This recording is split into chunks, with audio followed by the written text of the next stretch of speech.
சூரா அல் அன்பால். அளவற்ற அருளாளனும் நிகரற்ற அன்புடையோனுமாகிய அல்லாஹுவின் திருப்பெயரால் துவங்குகின்றேன். போரில் கிடைத்த வெற்றி பொருள் அன்பால்களை பற்றி உம்மிடம் அவர்கள் கேட்கிறார்கள். அதற்கு நபியே, நீர் கூறுவீராக, அன்பால் அல்லாஹுவுக்கும் அவனுடைய தூதருக்கும் சொந்தமானதாகும். ஆகவே அல்லாஹுவுக்கு அஞ்சிக் கொள்ளுங்கள், உங்களிடையே ஒழுங்குடன் நடந்து கொள்ளுங்கள். நீங்கள் மூமீன்களாக இருப்பின் அல்லாஹுவுக்கும் அவனுடைய தூதருக்கும் கீழ்ப்படியுங்கள். உண்மையான மூமீன்கள் யார் என்றால், அல்லாஹுவின் திருநாமம் அவர்கள் முன் கூறப்பட்டால் அவர்களுடைய இருதயங்கள் பயந்து நடுங்கிவிடும். அவனுடைய வசனங்கள் ஓதி காண்பிக்கப்பட்டால் அவர்களுடைய ஈமான் பின்னும் அதிகரிக்கும். இன்னும் தன் இறைவன் மீது அவர்கள் முற்றிலும் நம்பிக்கை வைப்பார்கள். அவர்கள் தொழுகையை நிலைநிறுத்துவார்கள். அவர்களுக்கு நாம் அளித்த செல்வத்திலிருந்து தானம் கொடுப்பதில் நன்கு செலவு செய்வார்கள். இத்தகையவர்தாம் உண்மையான மூமீன்களாவார்கள். அவர்களுடைய இறைவனிடம் அவர்களுக்கு உயர் பதவிகளும் பாவ மன்னிப்பும் சங்கையான உணவும் உண்டு. நபியே, இறைவன் உம்மை வீட்டை விட்டு சத்தியத்தை கொண்டு பத்ர் களம் நோக்கி வெளியேற்றிய போது மூமீன்களில் ஒரு பிரிவினர் உம்முடன் வர இணக்கமில்லாது வெறுத்துக் கொண்டிருந்தது போல அப்போர் அவசியம் என்பது அவர்களுக்கு தெளிவாக்கப்பட்ட பின்னரும் இவ்விஷயத்தில் அவர்கள் உம்முடன் வாதம் செய்கின்றனர். அவர்கள் பார்த்துக் கொண்டிருக்கும் போதே யாரோ அவர்களை மரணத்தின்பால் இழுத்துக் கொண்டு செல்வது போன்று நினைக்கிறார்கள். இந்த சமயத்தை நினைவு கூறுங்கள். அல்லாஹ் உங்களுக்கு பகைவர்களான இரு கூட்டத்தாரில் ஒரு கூட்டத்தார் நிச்சயமாக அவர்கள் உங்களுடன் சேர்க்கப்படுவார்கள் என வாக்களித்தான். அப்போது ஆயுதபாணிகளாக இல்லாத கூட்டம் உங்களுடன் சேர வேண்டும் என நீங்கள் விரும்பினீர்கள். ஆனால் அல்லாஹ் தன் வாக்கின்படி உண்மையை நிலைநாட்டி காபிர்களின் வேரை அறுத்துவிட நாடினான். மேலும் குற்றவாளிகள் வெறுத்த போதிலும் அல்லாஹ் பொய்யை அழித்து உண்மையை நிலைநாட்டவே நாடுகிறான். நினைவு கூறுங்கள், உங்களை ரட்சிக்குமாறு உங்கள் இறைவனின் உதவியை நாடிய போது அணி அணியாக உங்களை பின்பற்றி வரக்கூடிய 1000 மலக்குகளைக் கொண்டு நிச்சயமாக உங்களுக்கு உதவி புரிவேன் என்று இறைவன் உங்களுக்கு பதிலளித்தான். உங்கள் இருதயங்கள் திருப்தி அடைவதற்காகவும் ஒரு நன்மாராயமாகவும் இந்த வெற்றியை அல்லாஹ் ஆக்கினார். உண்மையில் அல்லாஹ்விடம் இருந்ததே அன்றி வேறு எங்கிருந்தும் உங்களுக்கு இவ்வுதவி கிடைத்துவிடவில்லை. நிச்சயமாக அல்லாஹ் மிகைத்தவனாகவும் ஞானமுடையவனாகவும் இருக்கின்றான். நினைவு கூறுங்கள், நீங்கள் அமைதி அடைவதற்காக அவன் சிறியதொரு நித்திரை உங்களை பொதிந்து கொள்ளுமாறு செய்தான். இன்னும் உங்களை தூய்மைப்படுத்துவதற்காகவும் ஷைத்தானின் கரையை உங்களை விட்டு நீக்குவதற்காகவும் உங்கள் இருதயங்களை பலப்படுத்தி உங்கள் பாதங்களை உறுதிப்படுத்துவதற்காகவும் அவன் உங்கள் மீது வானிலிருந்து மழை பொழியச் செய்தான். நபியே, இறைவன் மலக்குகளை நோக்கி, நிச்சயமாக நான் உங்களுடன் இருக்கிறேன். ஆகவே நீங்கள் மூமீன்களை உறுதிப்படுத்துங்கள். நிராகரிப்போரின் இருதயங்களில் நான் திகிரை உண்டாக்கி விடுவேன்.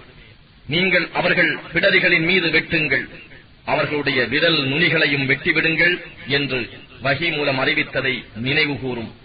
இதற்கு காரணம், நிச்சயமாக அவர்கள் அல்லாஹுவுக்கும் அவனுடைய தூதருக்கும் விரோதம் செய்தார்கள். எவர் அல்லாஹுவுக்கும் அவன் தூதருக்கும் விரோதம் செய்வாரோ நிச்சயமாக அல்லாஹ் கடினமாக தண்டனை செய்பவனாக இருக்கிறார். இதை தண்டனையை சுவையுங்கள், நிச்சயமாக காபிர்களுக்கு நரக வேதனை உண்டு என்று நிராகரிப்போருக்கு கூறப்படும். நம்பிக்கை கொண்டவர்களே, நீங்கள் நிராகரிப்போரை போரில் நேருக்கு நேர் சந்தித்தால் அவர்களுக்கு புறமுதுகு காட்டாதீர்கள். எதிரிகளை வெட்டுவதற்காகவோ அல்லது தம் கூட்டத்தாருடன் சேர்ந்து கொள்வதற்காகவோ அன்றி அந்நாளில் எவரேனும் தம் புறமுதுகை காட்டி திரும்புவாரானால் நிச்சயமாக அவர் அல்லாஹுவின் கோபத்திற்கு உள்ளாகி விடுவார். அவர் தங்குமிடம் நரகமே, இன்னும் அது மிகவும் கெட்ட தங்குமிடம். பத்ர் போரில் எதிரிகளை வெட்டியவர்கள் நீங்கள் அல்ல, அல்லாஹ்தான் அவர்களை வெட்டினார். பகைவர்கள் மீது மண்ணை எறிந்தபோது அதனை நீங்கள் எறியவில்லை, அல்லாஹ்தான் எறிந்தான். மூமீன்களை அழகான முறையில் சோதிப்பதற்காகவே அல்லாஹ் இவ்வாறு செய்தான். நிச்சயமாக அல்லாஹ் எல்லாவற்றையும் செவி ஏற்பவனாகவும் எல்லாம் அறிபவனாகவும் இருக்கின்றான். இன்னும் நிச்சயமாக அல்லாஹ் நிராகரிப்போரின் சூழ்ச்சியை இழிவாக்கி சக்தியற்றதாய் ஆக்குவதற்கும் இவ்வாறு செய்தான். நிராகரிப்பவர்களே, நீங்கள் வெற்றியின் மூலம் தீர்ப்பை தேடிக் கொண்டிருந்தீர்கள். நிச்சயமாக வெற்றி மூமீன்களுக்கு வந்துவிட்டது. இனி ஏனும் நீங்கள் தவறை விட்டு விலகிக் கொண்டால் அது உங்களுக்கு நலமாக இருக்கும். நீங்கள் மீண்டும் போருக்கு வந்தால் நாங்களும் வருவோம். உங்களுடைய படை எவ்வளவு அதிகமாக இருந்தாலும் அது உங்களுக்கு எத்தகைய பயனையும் அளிக்காது. மெய்யாகவே அல்லாஹ் மூமீன்களோடுதான் இருக்கின்றான் என்று மூமீன்களே கூறிவிடுங்கள். மூமீன்களே, நீங்கள் அல்லாஹுவுக்கும் அவனுடைய தூதருக்கும் கீழ்ப்படியுங்கள். நம் வசனங்களை கேட்டு பின் அவற்றுக்கு கீழ்ப்படிவதிலிருந்து விலகிவிடாதீர்கள். மனப்பூர்வமாக செவியேற்காமல் இருந்து கொண்டே நாங்கள் செவியுற்றோம் என்று நாவால் மட்டும் சொல்கின்றவர்களைப் போன்று நீங்கள் ஆகிவிடாதீர்கள். நிச்சயமாக அல்லாஹ்விடத்தில் கால்நடைகளில் மிக்க கேவலமானவை உண்மையை அறிந்து கொள்ளா செவிடர்களும் ஊமைகளும் தாம். அவர்களிடத்தில் ஏதேனும் நன்மை உண்டு என அல்லாஹ் அறிந்திருந்தால் அவன் அவர்களை செவியேற்குமாறு செய்திருப்பான். அவர்கள் இருக்கும் நிலையில் அவன் அவர்களை செவியேற்கச் செய்தாலும் அவர்கள் புறக்கணித்து மாறியிருப்பார்கள்.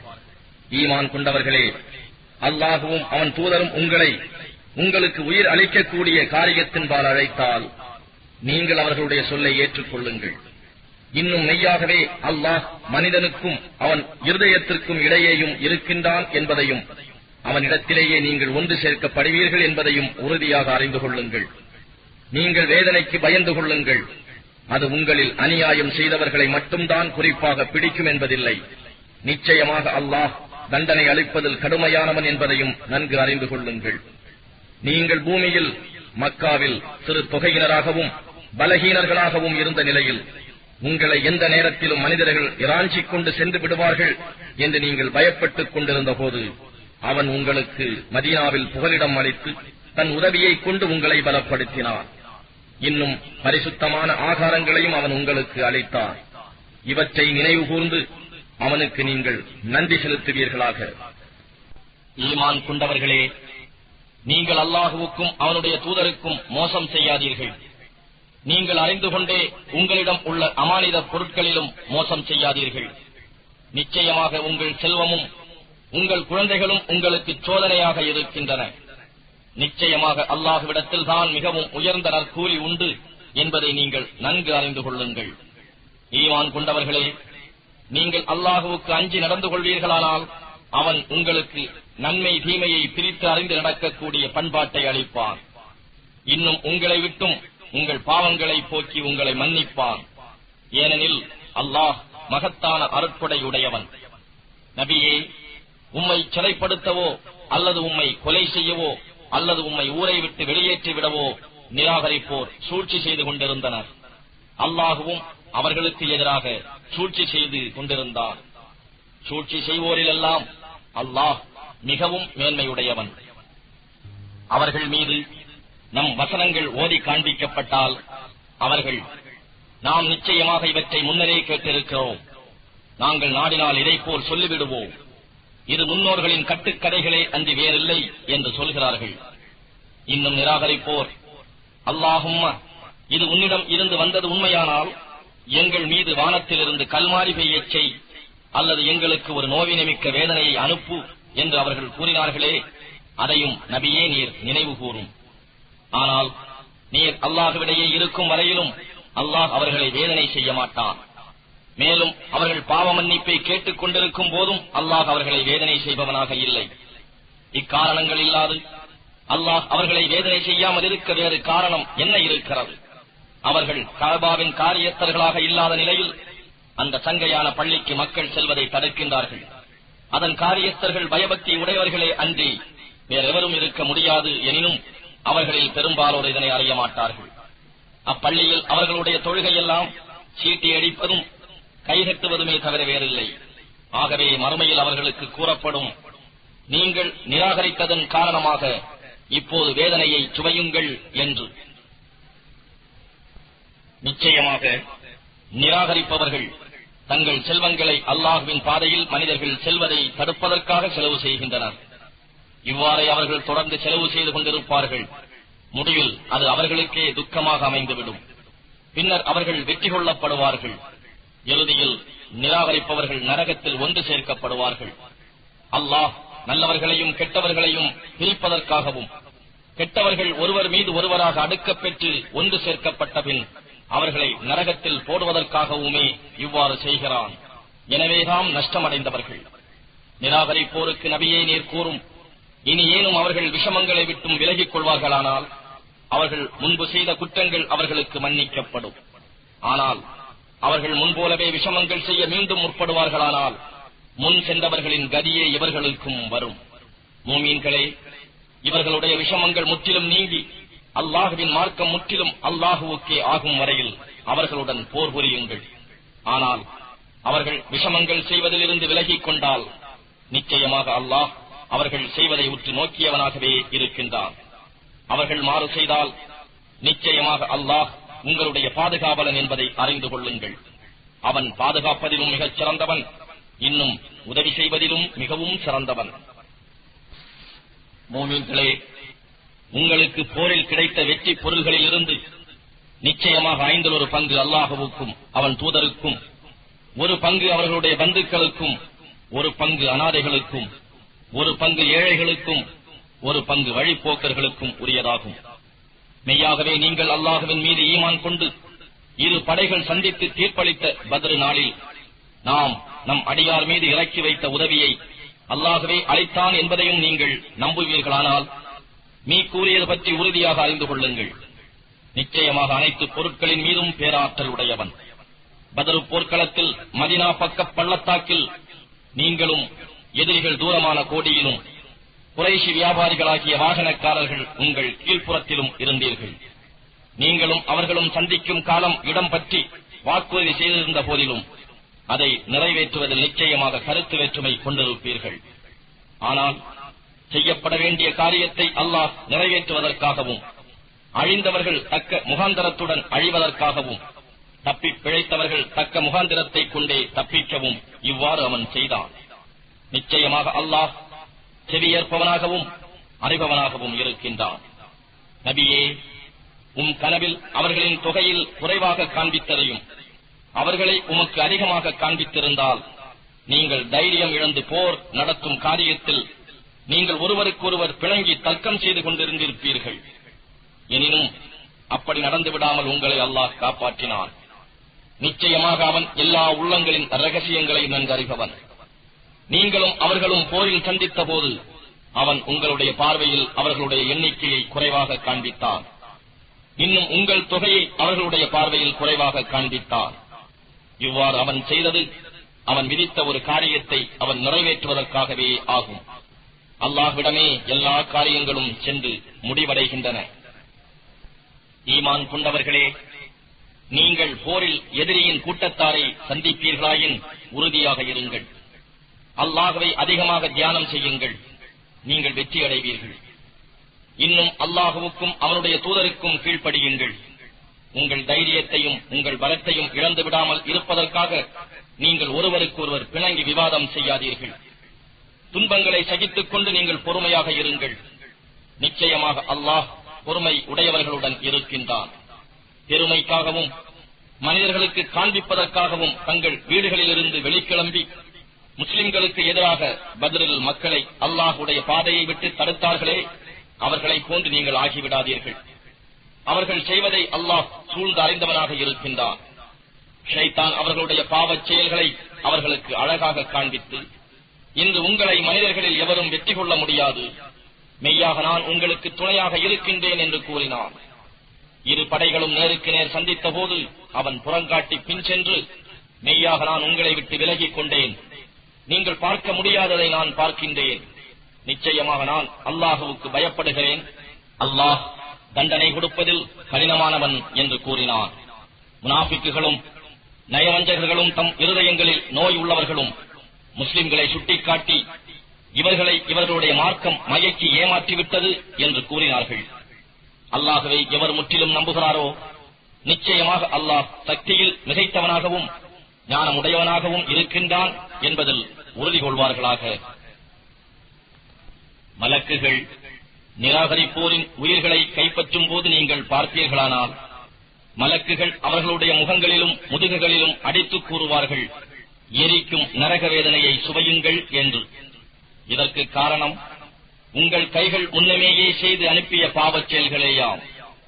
ஏனெனில் நிச்சயமாக அல்லாஹ் தன் அடியார்களுக்கு ஒரு சிறிதும் அநியாயம் செய்ய மாட்டான்.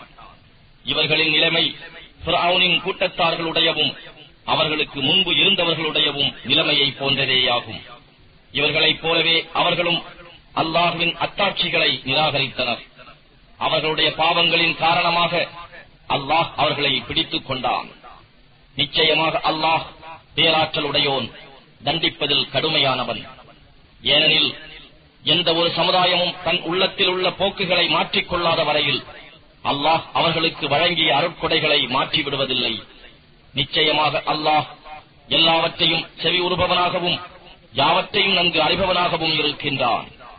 ஃபிரௌனின் கூட்டத்தார்களுடையவும் அவர்களுக்கு முன்பு இருந்தவர்களுடையவும் நிலைமையை போன்றதேயாகும்.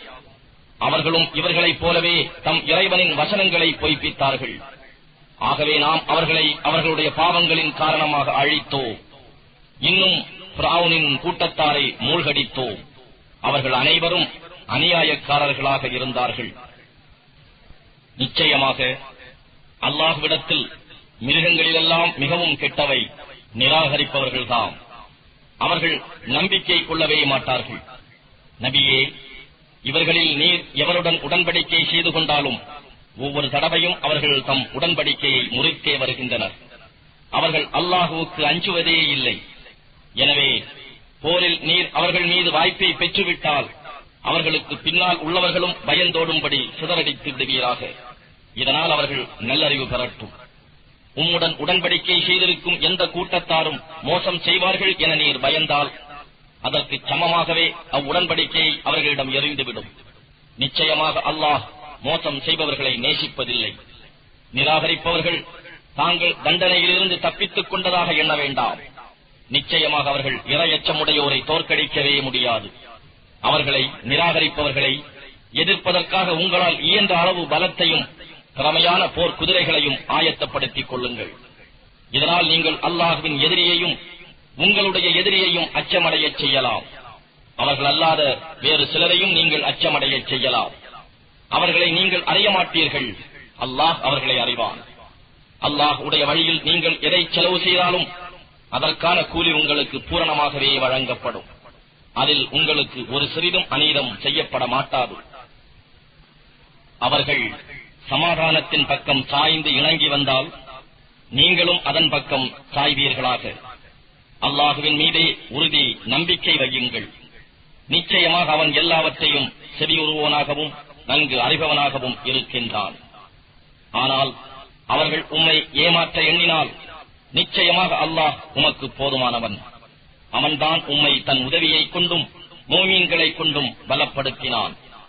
மேலும் மூமீன்களாகிய அவர்கள் உள்ளங்களுக்கு இடையில் அன்பின் பிணைப்பை உண்டாக்கினான். பூமியில் உள்ள செல்வங்கள் அனைத்தையும் நீர் செலவு செய்த போதிலும் அவர்கள் உள்ளங்களுக்கு இடையே அத்தகைய அன்பின் பிணைப்பை உண்டாக்கி இருக்க முடியாது. ஆனால் நிச்சயமாக அல்லாஹ் அவர்களிடையே அப்பிணைப்பை ஏற்படுத்தியுள்ளான். மெய்யாகவே அவன் மிக்க வல்லமை உடையவனாகவும் ஞானம் உள்ளவனாகவும் இருக்கின்றான். நபியே, உமக்கும் மூமீன்களில் உம்மை பின்பற்றுவோருக்கும் அல்லாஹ்வே போதுமானவன். நபியே, நீர் மூமீன்களை போருக்கு தயாராகவே இருக்கச் செய்யும். உங்களில் பொறுமையுடையவர்கள் 20 பேர் இருந்தால் 200 பேர்களை வெற்றி கொள்வார்கள். இன்னும் உங்களில் 100 பேர் இருந்தால் அவர்கள் 1000 பேரை வெற்றி கொள்வார்கள். ஏனெனில் மூமீன்களை எதிர்ப்போர் நிச்சயமாக அறிவில்லாத மக்களாக இருப்பதுதான் காரணம். நிச்சயமாக உங்களில் பலவீனம் இருக்கின்றது என்பதை அறிந்து தற்சமயம் அல்லாஹ் அதனை உங்களுக்கு இலகுவாக்கிவிட்டார். எனவே உங்களில் பொறுமையும் சகிப்புத் தன்மையும் உடைய 100 பேர் இருந்தால் அவர்கள் 200 பேர் மீது வெற்றி கொள்வார்கள். உங்களில் இத்தகையோர் 1000 பேர் இருந்தால் அல்லாஹுவின் உத்தரவு கொண்டு அவர்கள் 2000 பேர் மீது வெற்றி கொள்வார்கள். ஏனெனில் அல்லாஹ் பொறுமையாளர்களுடனே இருக்கின்றான். விஷமங்கள் அடங்க பூமியில் இரத்தத்தை ஓட்டாத வரையில் விரோதிகளை உயிருடன் சிறைபிடிப்பது எந்த நபிக்கும் தகுதியில்லை. நீங்கள் இவ்வுலகத்தில் நிலையில்லா பொருட்களை விரும்புகிறீர்கள். அல்லாஹ்வோ மறுமையில் உங்கள் நலத்தை நாடுகிறான். அல்லாஹ் ஆற்றலில் மிகைத்தோனும் ஞானமுடையோனாகவும் இருக்கின்றான். அல்லாஹ்விடம் உங்களுடைய மன்னிப்பு ஏற்கனவே எழுதப்படாமல் இருந்தால் நீங்கள் போர் கைதிகளிடம் பதிலில் ஈட்டுப் பணத்தை எடுத்துக் கொண்டதன் காரணமாக உங்களை ஒரு பெரிய வேதனை பிடித்திருக்கும். ஆகவே எதிரிகளிடம் இருந்து உங்களுக்கு போரில் கிடைத்த பொருட்களை தூய்மையான ஹலாலானவையாக கருதி புசியுங்கள். அல்லாஹுவுக்கே அஞ்சுங்கள். நிச்சயமாக அல்லாஹ் மிக்க மன்னிப்போனாகவும் கிருபை உடையோனாகவும் இருக்கின்றான். நபியே, உங்கள் வசத்தில் இருக்கும் கைதிகளை நோக்கி கூறுவீராக, உங்களுடைய உள்ளங்களில் ஏதாவது ஒரு நன்மை இருப்பதாக அல்லாஹ் அறிந்தால் உங்களிடம் இருந்து ஈட்டுத் தொகையாக எடுத்துக் கொள்ளப்பட்டதை விட இவ்வுலகத்தில் மேலானதை உங்களுக்கு அவன் கொடுப்பான். மறுமையில் உங்கள் பாவங்களையும் மன்னிப்பான். அல்லாஹ் மன்னிப்போனாகவும் கிருபை உடையோனாகவும் இருக்கின்றான். நபியே, அவர்கள் உமக்கு மோசம் செய்ய நாடினால் கவலைப்படாதீர். இதற்கு முன்னர் அவர்கள் அல்லாஹுவுக்கே மோசம் செய்ய கருதினார்கள். ஆதலால்தான் அவர்களை சிறைபிடிக்க அவர்கள் மீது உமக்கு சக்தியை அவன் அளித்தான். அல்லாஹ் எல்லாம் அறிபவனாகவும் ஞானமுடையவனாகவும் இருக்கின்றான். நிச்சயமாக எவர் ஈமான் கொண்டு தம் ஊரை விட்டு வெளியேறி தம் செல்வங்களையும் உயிர்களையும் அல்லாஹ்வின் பாதையில் தியாகம் செய்தார்களோ அவர்களும், எவர் இத்தகையோருக்கு புகலிடம் கொடுத்து உதவியும் செய்தார்களோ அவர்களும் ஒருவருக்கொருவர் உற்ற நண்பர்கள் ஆவார்கள். எவர் ஈமான் கொண்டு இன்னும் தம் ஊரை விட்டு வெளியேறவில்லையோ அவர்கள் நாடு துறக்கும் வரையில் நீங்கள் அவர்களுடைய எவ்விஷயத்திலும் பொறுப்பாளி அல்ல. எனினும் அவர்கள் மார்க்க விஷயத்தில் உங்களிடம் உதவி தேடினால் உதவி புரிவது உங்கள் மீது கடமையாகும்.